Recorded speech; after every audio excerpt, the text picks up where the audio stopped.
Et coucou les petits loups, allez, dernier jour de télétravail, donc dernier jour pour vous d'école à la maison, je l'espère en tout cas, on se retrouve demain. Alors aujourd'hui, moi ce que je vous propose, c'est de vous lire l'histoire qu'on devait lire ensemble en classe. C'est donc l'épisode 2 de Mona, c'est donc toujours drôle de vacances. Allez, je commence. Quand Mona arrive sur son balai dans le chalet de son oncle, ses cousins Tom et Fifi se jettent dans ses bras. L'oncle de Mona arrive sur une valise. Je suis désolée, je dois partir, annonce-t-il. Tu peux garder tes cousins? Mona a juste le temps de dire oui. Le père de Tom et Fifi est déjà parti. Une fois dans la maison, Mona dit à Tom et à Fifi. Pas de bêtises, hein? Promis. Oui, dit Tom en tirant sur sa mèche de cheveux. Et aussitôt, il attrape Aglaé l'araignée de Mona et monte sur un tabouret. Mona le retient par le poignet, mais Tom saute par la fenêtre et tombe dans la neige. Alors là, normalement, c'est à vous de lire, les enfants. Donc là, je vais quand même vous le lire, mais vous le ferez bien à la maison. Fifi arrache le bonnet de Mona. Elle le met sur sa tête et marche comme si elle était une reine. Mona rit très fort, car Tom et Fifi sont des filous. Voilà, vous voyez les enfants, maintenant la lecture elle est de plus en plus longue parce que vous êtes arrivés à un moment de l'année où vous êtes devenus super forts. Alors ce que vous allez faire, si papa et maman ont le temps, ou papy, mamie, la personne qui vous garde, vous allez répondre aux questions, mais à l'oral simplement.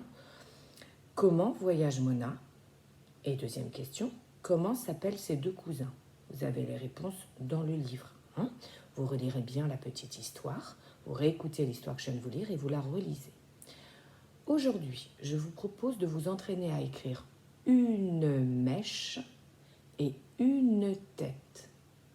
Alors, pour s'en souvenir, une tête, ça va être facile. Vous pensez à mettre un chapeau sur votre tête. Donc, vous mettez un accent circonflexe, le petit chapeau, sur le premier E, celui qui fait « est ». Une tête, on entend tout autrement. Et dans une mèche, vous pensez aussi à la mèche de cheveux. Alors, je vais essayer de vous le faire dans le bon sens. Et vous allez mettre votre mèche qui tombe. Et vous savez que si votre mèche, elle tombe sur vos yeux, ça vous gêne. D'accord? Donc, vous pensez à la mèche qui tombe sur les yeux. Et comme ça, vous pensez à l'accent qui tombe, qui s'appelle un accent grave. Voilà les petits chouchous. Eh bien, je vous propose, si vous le voulez en plus, je suis désolée, je bug, j'ai ma fille qui arrive et qui se lève en même temps. Donc, je vous propose de chercher une phrase interrogative et puis, vous allez voir une phrase exclamative. Interrogative, vous savez... Alors, attendez, elle arrive. Interrogative, oups! Tu dis bonjour, Lulu?